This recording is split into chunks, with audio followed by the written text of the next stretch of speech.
欢迎大家来到卢军教课堂。那今天这节课呢，我们讲解一下这个11台公式定档技巧。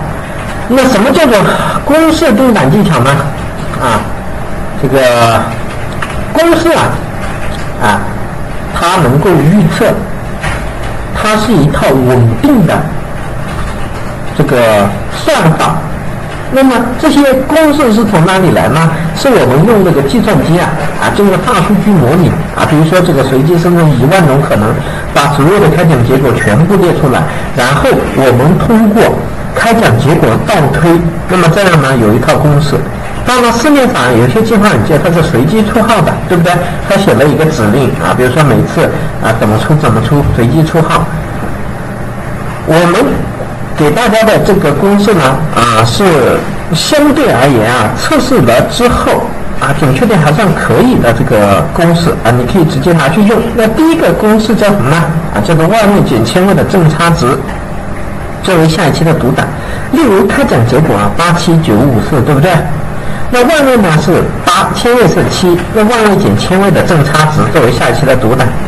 8减7等于1，对不对？所以用1作为下期的读档进行3期投注。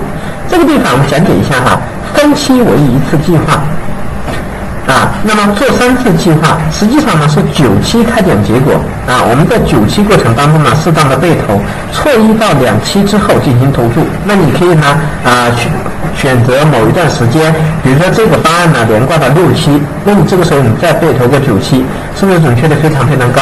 这样呢保证你在一个计划过程当中中出。这地方强调的是什么呢？